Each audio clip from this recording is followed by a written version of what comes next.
Hi everyone, my name is Rodrigo Falcão. I work here at Fraunhofer IESE, and I'm here to talk today about this topic, implementing generic APIs with GenAI for seamless interoperability. A bit about me before we get started with the topic. I'm a researcher and project manager at Fraunhofer IESE. I work in the software architecture department. Besides that, I also lecture software architecture at the Mannheim University of Applied Science, and I have, prior to working at Fraunhofer IESE, nearly 15 years of industry experience. And here I lead the research topic, Gen AI in software architecture. Very good. This is the agenda for today. We are going to do a brief introduction about interoperability, and then we provide an example scenario of interoperability, and then we illustrate the problem. So what is the problem? Why interoperability can be sometimes challenging? Afterwards, I provide a very short introduction to what means Gen AI and elaborate on what if we could use Gen AI somehow to support interoperability. We had a concrete experience on that we are going to share. And in addition to that, we are going to talk about the consequences of this experience. Finally, we wrap up with some reflections for the near future. So then, getting started, interoperability. Quality is a core concern for stakeholders in a software project. And stakeholders' concerns can be organized in functionality-related concerns, such as what are the key features of my system and what makes my system unique. On the other side, stakeholders also are concerned about the quality, about how good the software works. And it relates to performance, maintainability, reliability, and among different qualities, we have interoperability. So interoperability is a quality in software. And what it is? It is defined formally as follows. Interoperability is the capability of a product to exchange information with other products and mutually use the information that has been exchanged. APIs are among the most traditional strategies for data exchange with external organizations. So we can think about different strategies and organize them depending on whether we are talking about interoperability in my organization or interoperability with external organizations. Within my organization, I can use APIs, but I might have more options, right? I can use a data file export, I can share a database, I can share even a file system and do different things like this. When it comes to interacting with externals, there will be no enterprise level standard that you can use to define exactly how interoperability should work in all cases. And therefore, APIs have been the most common practice. More concretely, we can say that REST APIs over HTTP with JSON has been the de facto standard when it comes to interoperability between two different companies.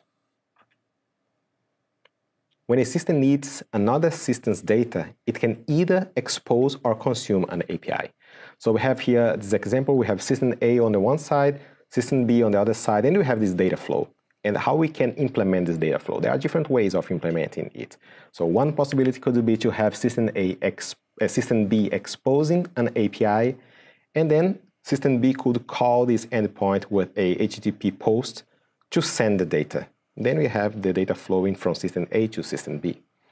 Another design could be to have system A exposing an API and system B calling this endpoint to get the data.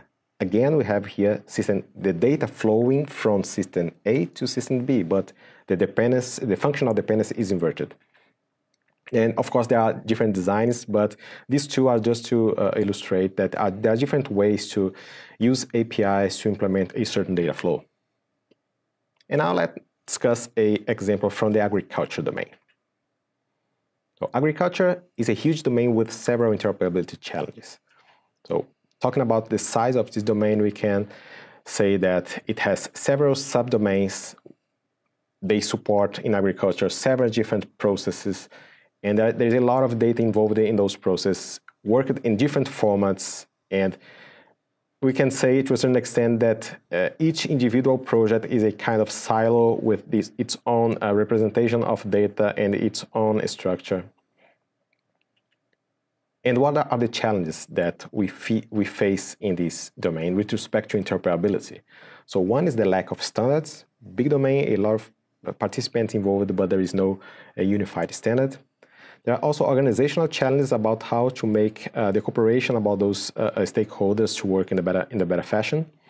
There are the technology heterogeneity, so there are different types of technologies being used in the agriculture domain. And another issue is the data quality. Even if you are talking about the same type of data, the quality of data, depending on the source, will vary. Now, consider that we have a farmer who uses a farm management information system provided by the provider A. And then they have their farm data there, field data is there, and everything related to his farm or her farm is there. And now they decide to use a service provided by another provider, because this new provider have some sort of fertilization recommendation system and the farmer is interested in it. So what should happen? So these two different ecosystems, they should be able to exchange data. So the farmer, they have field data in the digital ecosystem of provider A. This field data should flow to the digital ecosystem of provider B. But the problem is that system A has its own standards, its own data formats, its own schemas, semantics, and the same holds for system B. They have also their own standards, data format, and schema, and this brings an issue for interoperability. Then, not to solve this problem, one has to put effort. So it could be on the side of the digital ecosystem A. They could have to, understand the formats of the other ecosystem in order to implement APIs or adjust API, convert data, adapt data, and the same holds for digital ecosystem B. They would have to understand APIs of the other provider in order to be able to exchange data. Or even worse, it could be the case that the farmer would have to manually export data from one provider and import data into another provider. So to make the previous figure a bit more abstract and straight to the point, so what we have is the following. We have two farm management information systems. So the first one has field data using its own schema. The second one has its own representation of field data. And the question is, okay, how we exchange this data in a way that the data is usable. And a detail about the example we used here in the agriculture domain. So we managed to make field boundaries interoperable. And field boundaries are not the most trivial type of data. If you think about a customer record or a product inventory item or address book entry, one can say that this is kind of trivial data. So everyone can come up with a proposal, a schema or a structure for this type of data. But when it comes to field boundaries, so in this case we are talking about geographic boundaries representation, and there are other different types of data that we can call non-trivial as well. If you are not an expert in the domain, if you don't have a previous experience with that, you're going to have a trouble to come up with a first suggestion for a schema. So this is what we mean by non-trivial types of data, and field boundaries are one of those. We saw that before. We can implement APIs in different ways to make the data flow. So here, let's concentrate in this design. So system A calls an endpoint exposed by system B in order to send data to system B. And what do we have? We have in system A data in the schema of system A. And system A has to somehow adapt this data, adjust it in order to be able to call the endpoint provided by system B. And then system B receives the data and store in its own data storage. And what is the problem? The problem is that achieving interoperability via APIs comes at a cost, and we are talking here about implementation efforts.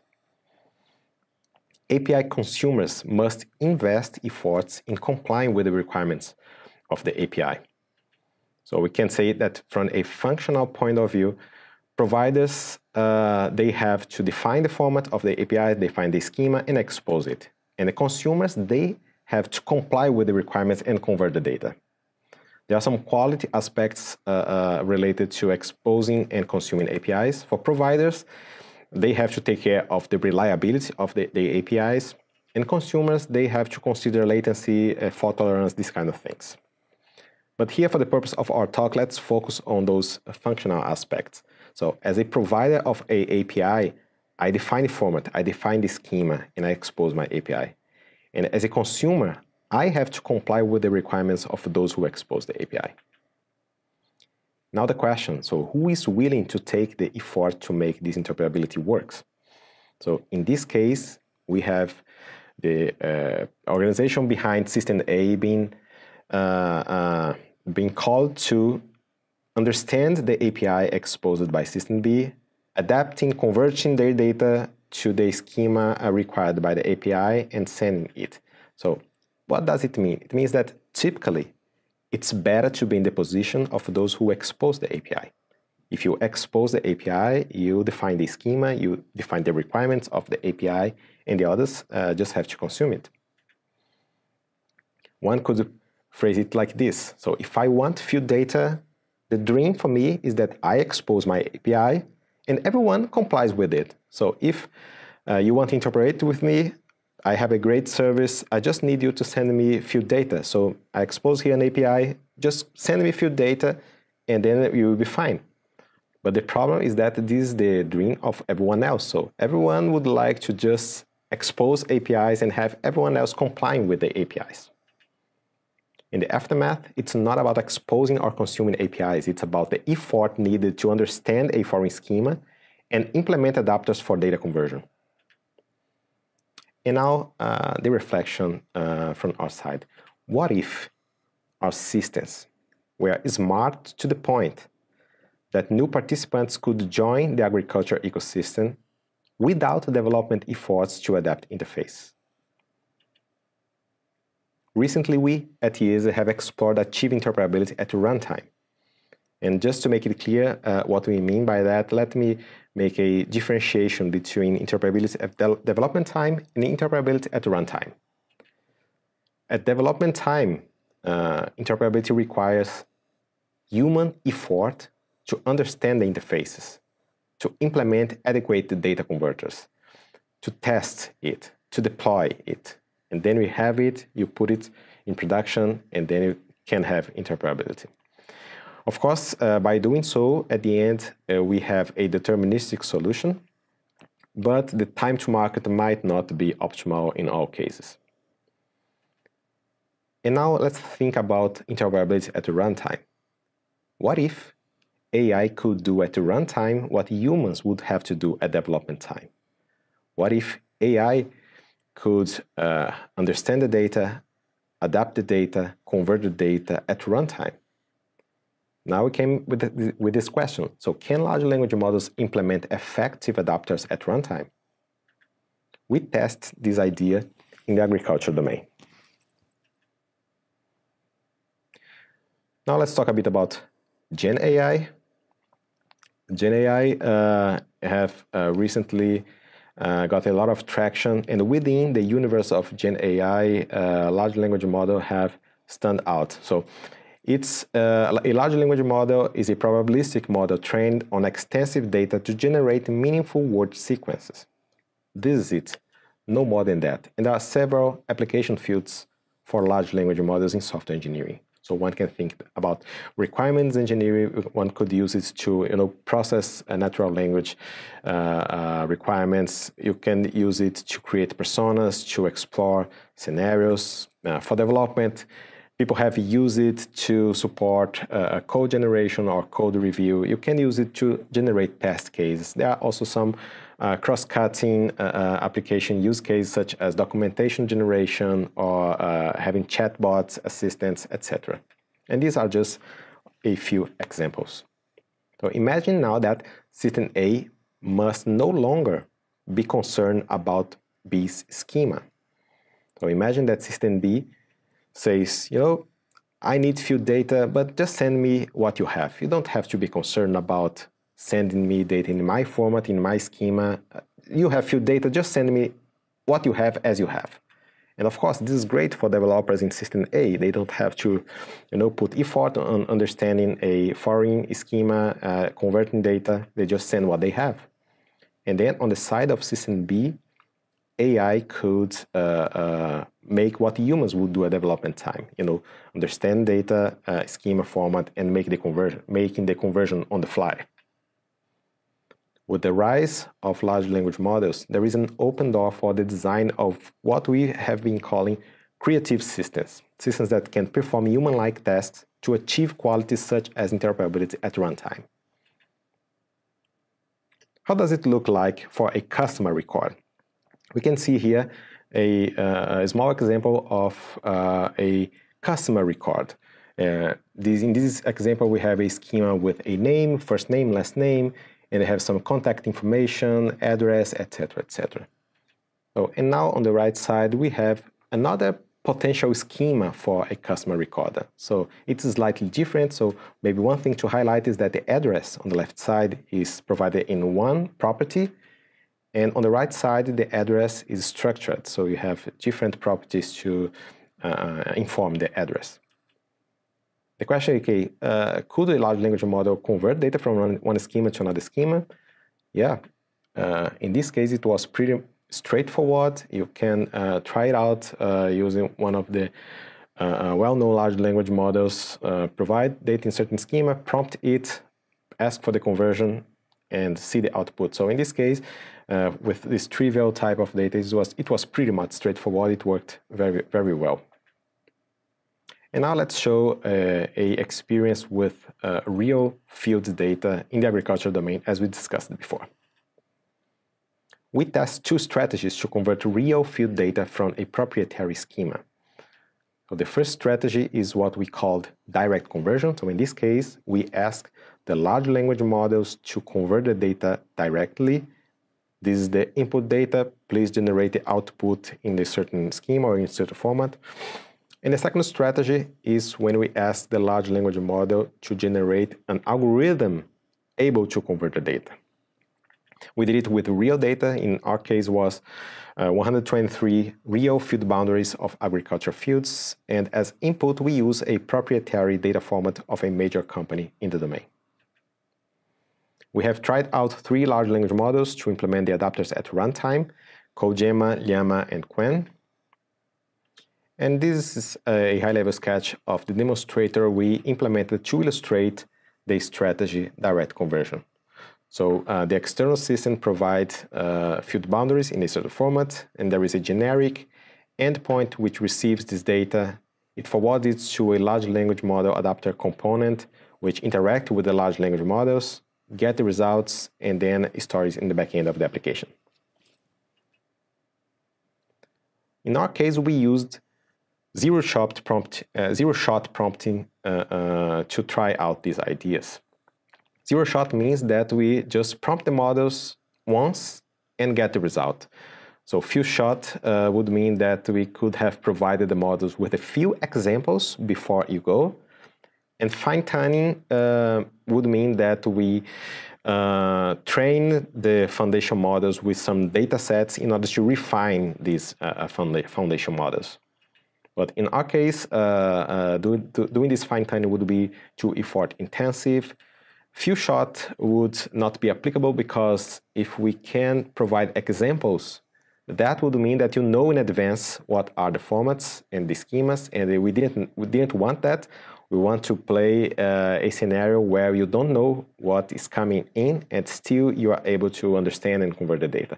Therefore, our approach used zero-shot. And what are the results?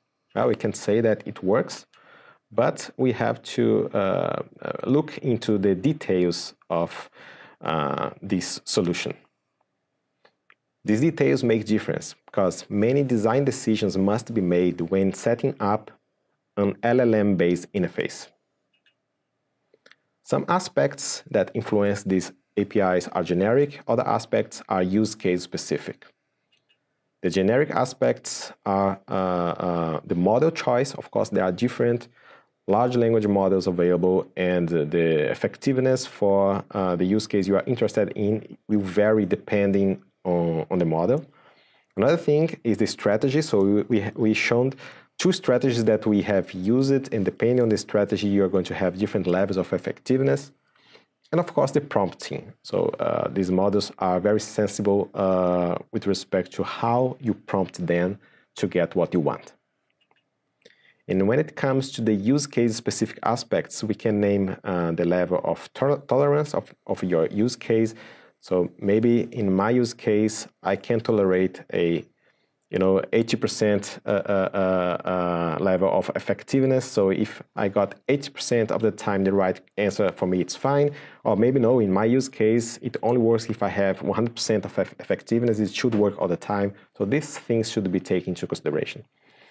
And the data type, we mentioned previously that there is a difference between trying these technologies to play with scenarios including trivial data and the non-trivial data. So it also makes a difference. We test models from the families Gemma, Llama, and Quen. As we discussed before, we used two strategies, and these were the results. Using direct conversion, CodeGemma outperformed the others, being effective in 96% of the time. When it comes to the conversion module generation, Llama and Quen were the most effective ones. Each of them was effective in 40% of the time.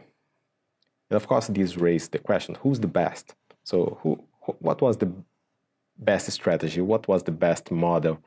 What should we use if you want to move forward with these technologies? Well, it depends.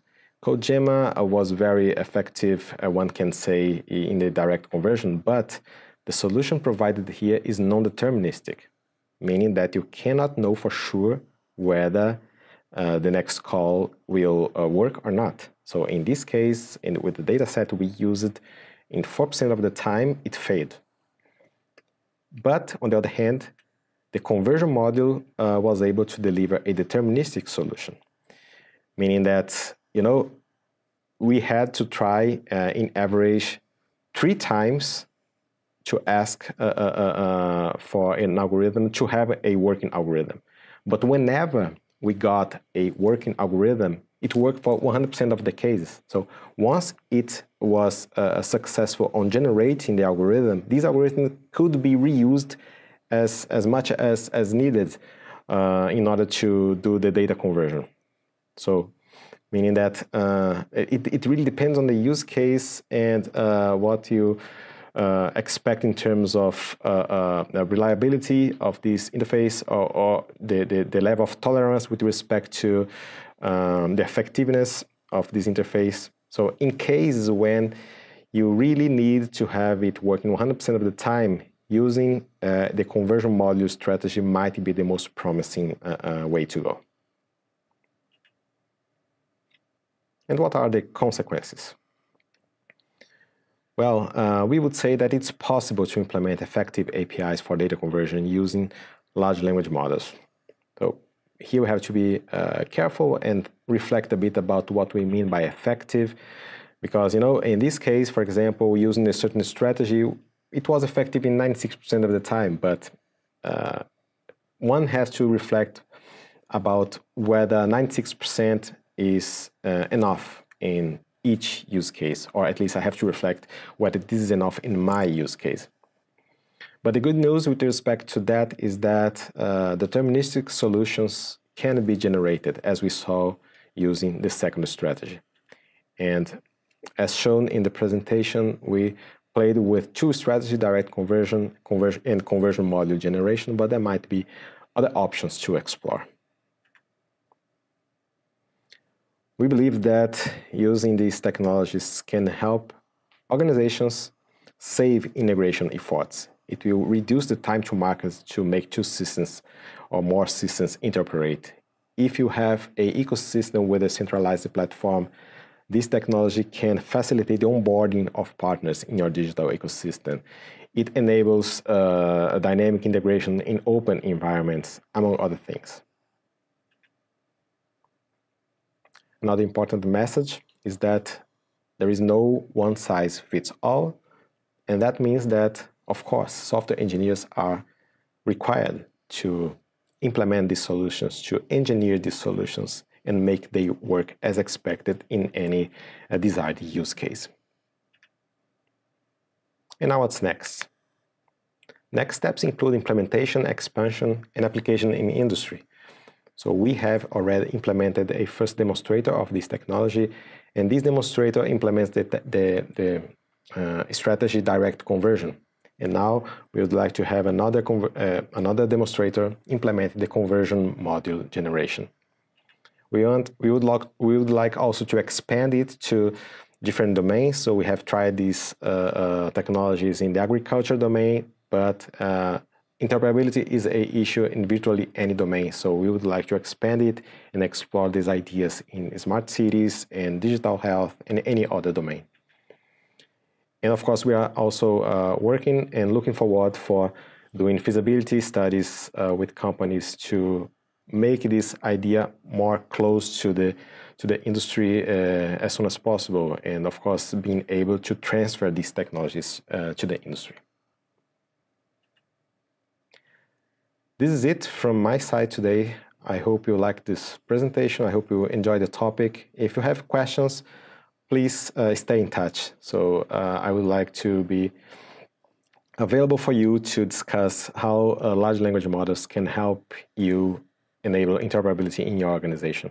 If you have ideas with respect to that, please stay in touch. Okay, see ya.